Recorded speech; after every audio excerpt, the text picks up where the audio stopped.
اور یہ کمپیوٹر اساطیر یا کمپیوٹر میتھولوجی کا کیا تصور ہے؟ جی ہاں، کمپیوٹر تعصب یعنی بائس ایک سنجیدہ مسئلہ ہے۔ الگوریدم خود تو متعصب نہیں ہوتے، لیکن وہ جس ڈیٹا پر تربیت حاصل کرتے ہیں، اگر اس ڈیٹا میں انسانی معاشرے کے تعصبات موجود ہیں، نسل، جنس، طبقے وغیرہ کی بنیاد پر، تو الگوریدم ان تعصبات کو نہ صرف سیکھ لیتے ہیں بلکہ اکثر انہیں بڑھاوا بھی دیتے ہیں۔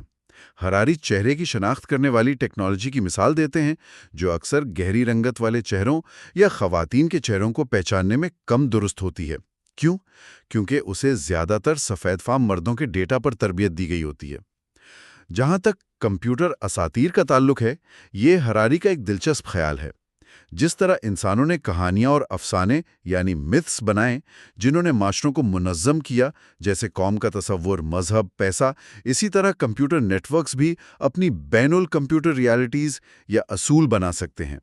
یہ ایسے اصول یا درجہ بندیاں ہو سکتی ہیں جو انسانوں نے نہیں بنائی، لیکن جو نیٹ ورک کے اندر کام کرتی ہیں اور بالآخر انسانی رویے اور معاشرے کو متاثر کرتی ہیں، جیسے کریڈٹ سکور یا الگوریتمک درجہ بندیاں۔ تو یہ سب جاننے کے بعد کہ یہ نیٹ ورکس طاقتور ہیں، مسلسل ہیں، لیکن غلطیوں اور تعصبات سے بھرے ہیں، اس کا نچوڑ کیا ہے؟ ہمیں کیا کرنا چاہیے؟ دیکھیں، ہرالی کا جو بنیادی پیغام ہے وہ احتیاط اور فعال شمولیت کا ہے۔ وہ جواب دہی، شفافیت، انسانی نگرانی اور مضبوط ادارہ جاتی جانچ پڑتال کی ضرورت پر زور دیتے ہیں۔ ہمیں الگوریدم کو ایسے بلیک باکس نہیں سمجھنا چاہیے جن کے فیصلوں کو بس آنکھیں بند کر کے مان لیا جائے۔ ہمیں یہ سمجھنے کی کوشش کرنی چاہیے کہ وہ کیسے کام کرتے ہیں، ان کے کیا اثرات ہو سکتے ہیں اور انہیں انسانی اقدار کے مطابق کیسے ڈھالا جا سکتا ہے۔ ہراری لکھتے ہیں، الگوریدمک اساطیر کے ظہور کو روکنے کے لیے انسانی نگرانی اور ادارہ جاتی جانچ پڑتال کی وکالت کرنا جو معاشرے کو نقصان پہنچا سکتے ہیں۔ یہ آسان نہیں ہوگا، یقیناً، لیکن یہ ضروری ہے اگر ہم اس نئی ٹیکنالوجی کے فوائد سے لطف اندوز ہونا چاہتے ہیں اور اس کے خطرات سے بچنا چاہتے ہیں۔ ایک نئے موڑ پر کھڑے ہیں۔ غیر نامیاتی نیٹ ورکس یعنی کمپیوٹر پر مبنی نظام، انہوں نے انفارمیشن کے پورے کھیل کو مکمل طور پر بدل دیا ہے۔ یہ ماضی کے انسانی نظاموں سے بنیادی طور پر مختلف ہیں، کہیں زیادہ طاقتور، ہمیشہ فعال، لیکن ساتھ ہی اپنی نوعیت کی غلطیوں اور کمزوریوں کا شکار بھی ہیں۔ بالکل، اور سب سے اہم بات شاید یہ ہے کہ یہ نظام اب انسانی کہانیوں اور دستاویزات کے روایتی دائرے سے باہر کام کر رہے ہیں۔ وہ خود مختار طور پر معلومات پر کارروائی کر رہے ہیں، فیصلے کر رہے ہیں اور یہاں تک کہ ثقافت بھی بنا رہے ہیں۔ اس سے طاقت، سچائی اور کنٹرول کی بالکل نئی حرکیات پیدا ہو رہی ہیں۔ جس طرح زبان، تحریر اور پھر پرنٹنگ پریس نے انسانی تہذیب کو نئی شکل دی تھی، اسی طرح اب یہ غیر نامیاتی نیٹ ورکس ہماری حقیقت کو از سر نو تشکیل دے رہے ہیں۔ یہاں ایک پیچیدہ سوال ذہن میں آتا ہے جو شاید ہمارے غور و فکر کے لیے ہو۔ ہراری اے آئی کو انسانی اقدار کے ساتھ ہم آہنگ کرنے کی اہمیت پر زور دیتے ہیں، لیکن جیسا کہ ہم نے پہلے حصے میں اور آج سوویت مثال میں بھی دیکھا، انسانی نظام خود بھی تو تعصبات، غلطیوں اور طاقت کے غلط استعمال سے پاک نہیں ہے۔ تو جب ہم انسان خود بنیادی اقدار پر پوری طرح متفق نہیں ہیں اور ہمارے اپنے نظام اتنے نامکمل ہیں، تو ہم اے آئی کے لیے وہ درست یا صحیح اقدار کی وضاحت کیسے کریں گے جن کے ساتھ اسے ہم آہنگ کیا جا سکے؟ یہ واقعی ایک بنیادی چیلنج ہے۔ شاید اے آئی کو ہم آہنگ کرنے سے پہلے ہمیں خود اپنی اقدار اور اپنے نظاموں کو زیادہ گہرائی سے سمجھنے اور بہتر بنانے کی ضرورت ہے۔ یہ صرف ایک تکنیکی مسئلہ نہیں ہے، بلکہ یہ گہرا فلسفیانہ اور سماجی سوال ہے۔ اے آئی کا آئینہ ہمیں شاید اپنی ہی تصویر زیادہ واضح طور پر دکھا رہا ہے۔ یہ واقعی ایک گہری سوچ ہے۔ اگلی گفتگو میں ہم نیکسس کے تیسرے حصے کا جائزہ لیں گے، جس کا عنوان ہے کمپیوٹر سیاست۔ ہم دیکھیں گے کہ یہ نئے غیر نامیاتی نیٹ ورکس ہمارے سیاسی نظاموں جیسے جمہوریت اور آمریت پر کیا۔ آج ہم یووال نو ہراری کی کتاب نیکسس کے حصہ سوم، کمپیوٹر اور سیاست میں گہرائی تک جا رہے ہیں۔ دیکھیں، پچھلے حصوں میں ہم نے دیکھا کہ کیسے معلومات کے نظاموں نے تاریخ کا رخ موڑا ہے۔ جی بالکل۔ اب سوال یہ ہے کہ آج کے دور میں کمپیوٹر، انٹرنیٹ اور خاص طور پر یہ جو مصنوعی ذہانت یعنی اے آئی ہے، یہ حکومتوں، طاقت کے توازن اور خود معاشرے کی بنیادوں کو کیسے بدل رہے ہیں؟ ایک اہم سوال ہے۔ کیا ٹیکنالوجی فطری طور پر طاقت کو چند ہاتھوں میں مرکوز کرتی ہے، چاہے نظام جمہوری ہو یا آمرانہ؟ آج ہم ہراری کی کتاب کی روشنی میں اسی سوال کا جواب یوں سمجھیں تلاش کرنے کی کوشش کریں گے۔ تو آئیے باب 9 سے آغاز کرتے ہیں۔ اس کا عنوان ہی آپ دیکھیں کتنا غور طلب ہے۔ جمہوریتیں، کیا ہم اب بھی بات چیت کر سکتے ہیں؟ واہ، یہ تو سیدھا دل پر لگتا ہے آج کل۔ بالکل، یہ سوال ہی آج کے حالات کی عکاسی کرتا ہے۔ تو ہراری کا بنیادی نقطہ یہ ہے کہ تہذیبیں جو ہیں وہ 2 ستونوں پر کھڑی ہوتی ہیں، ایک بیوروکریسی یعنی منظم نظام، جی اور دوسری میتھولوجی یعنی وہ مشترکہ کہانیاں اور عقائد جو لوگوں کو جوڑتے ہیں۔ بالکل۔ اور ہراری یہاں یہ دلیل پیش کرتے ہیں کہ کمپیوٹر نیٹ ورکس جو ہیں وہ ایک نئی، آپ کہہ لیں بہت ہی طاقتور قسم کی ڈیجیٹل بیوروکریسی بنا رہے ہیں۔ یہ ڈیٹا کو پہلے سے کئی زیادہ مؤثر طریقے سے منظم اور پروسیس کر سکتے ہیں۔ اچھا، اور اسی طرح سوشل میڈیا اور یہ جو آن لائن پلیٹ فارمز ہیں، یہ ہماری نئی ڈیجیٹل میتھولوجیز یا یوں کہیں کہ مشترکہ کہانیاں گھڑ رہے ہیں۔ لیکن جمہوریت کے لیے ان کا کیا مطلب ہے؟ جمہوریت کا تو سارا دار و مدار ہی کھلی بامانی گفتگو پر ہوتا ہے۔ یہی تو اصل نقطہ ہے۔ جمہوریت ہمیشہ سے عوامی مباحثوں، خیالات کے آزادانہ تبادلے اور مشترکہ عوامی مقامات پر منحصر رہی ہے، مطلب وہ جگہیں جہاں لوگ مل بیٹھ کر بات کر سکیں۔ جی، جیسے قدیم یونان کا ایگورا۔ ہاں بالکل، یا جدید دور کا ٹاؤن ہال۔ یہ وہ جگہ تھی جہاں شہری مل بیٹھ کر اجتماعی فیصلے کرتے تھے۔ تاریخ پر نظر ڈالیں تو پہلے پرنٹنگ پریس آیا، اس نے کتابوں اور پیمپلیٹس کے ذریعے بحث کو وسیع کیا۔ جی، پھر اخبارات آئے، انہوں نے روزانہ کی بنیاد پر لوگوں کو مشترکہ موضوعات سے آگاہ کیا۔ اور 20ویں صدی میں ریڈیو اور ٹیلی ویژن نے تو کمال ہی کر دیا، کروڑوں لوگوں کو ایک ہی وقت میں ایک ہی گفتگو کا حصہ بنا دیا، ایک آپ کہہ لیں مشترکہ معلوماتی بنیاد فراہم کی۔ لیکن آج کی ڈیجیٹل دنیا نے اس منظر نامے کو آپ دیکھیں بالکل بدل دیا ہے۔ خاص طور پر سوشل میڈیا اور یہ جو الگورتھم پر مبنی نیوز فیڈز ہیں، انہوں نے اس مشترکہ گفتگو کو ٹکڑوں میں بانٹ دیا ہے۔ یہ الگورتھم کام کیسے کرتے ہیں، ذرا یہ بتائیں۔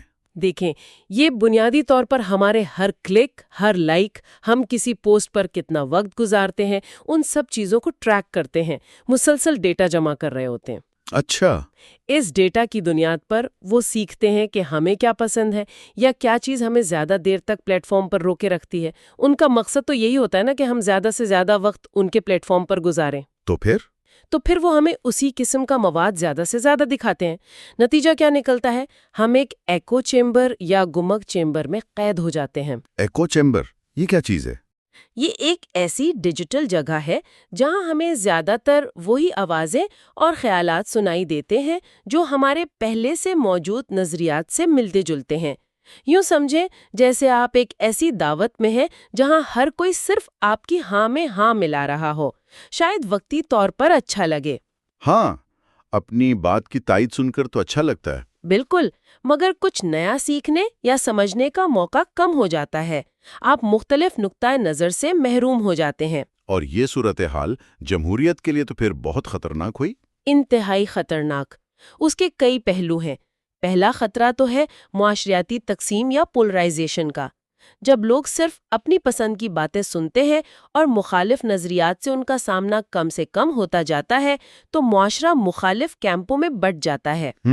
ہم بمقابلہ وہ والی ذہنیت۔ بالکل، ان کیمپوں کے درمیان پھر مفاہمت یا کوئی مشترکہ بنیاد تلاش کرنا مشکل سے مشکل تر ہوتا جاتا ہے۔ لوگ ایک دوسرے کو سمجھنے کی کوشش ہی نہیں کرتے بلکہ بس دشمن سمجھنے لگتے ہیں۔ اور دوسرا خطرہ؟ دوسرا بڑا خطرہ ہے غلط معلومات اور پروپیگنڈے کا پھیلاؤ۔ ان ایکو چیمبرز میں جہاں تنقیدی آوازیں دب جاتی ہیں یا ہوتی ہی نہیں، وہاں جھوٹی خبریں یا گمراہ کن معلومات جنگل کی آگ کی طرح پھیل سکتی ہیں۔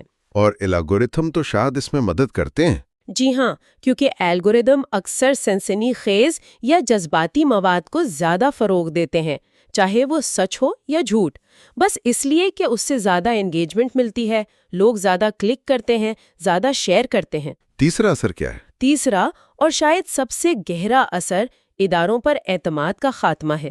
جب لوگوں کو لگتا ہے کہ انہیں سچائی تک رسائی نہیں مل رہی یا میڈیا اور حکومتیں انہیں جان بوجھ کر گمراہ کر رہی ہیں تو ان کا پورے نظام پر سے اعتبار اڑ جاتا ہے۔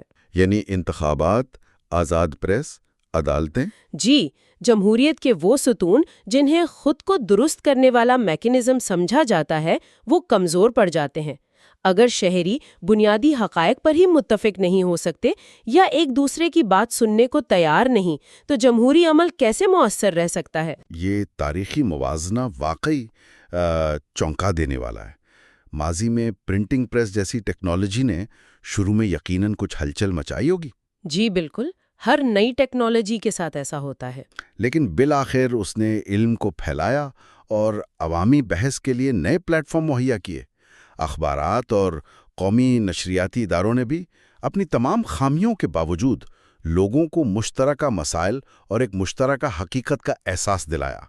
وہ معاشروں کو جوڑنے کا ایک ذریعہ بنے تھے۔ مگر آج کے ڈیجیٹل پلیٹ فارمز، خاص طور پر سوشل میڈیا، اکثر اس کے بالکل برعکس کام کرتے نظر آتے ہیں۔ وہ ہمیں عالمی سطح پر جوڑنے کا دعویٰ تو کرتے ہیں، لیکن حقیقت میں وہ ہمیں نظریاتی طور پر چھوٹے چھوٹے الگ تھلگ گروہوں میں تقسیم کر رہے ہیں۔ ہراری اسی نقطے پر زور دیتے ہیں کہ جمہوری معاشروں کو یہاں ایک بہت نازک توازن قائم کرنا ہوگا۔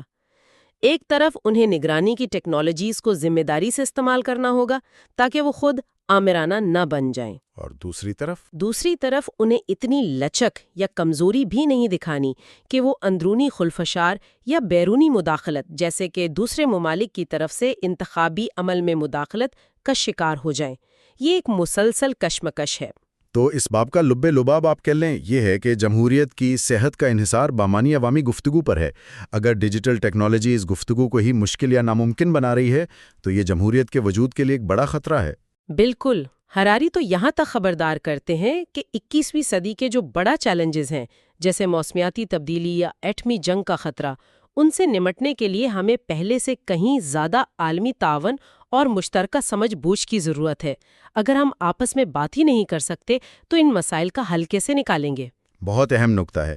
جمہوری نظام کی خود کو درست کرنے کی صلاحیت کو بحال کرنا اور اسے مضبوط بنانا ہوگا، ورنہ نتائج واقعی سنگین ہو سکتے ہیں۔ اچھا، تو اگر جمہوریتیں اس ڈیجیٹل تقسیم اور گفتگو کے بحران سے جوجھ رہی ہیں تو ان نظاموں کا کیا حال ہے جو شروع سے ہی کنٹرول اور معلومات پر اجارہ داری کے لیے بنائے گئے ہیں؟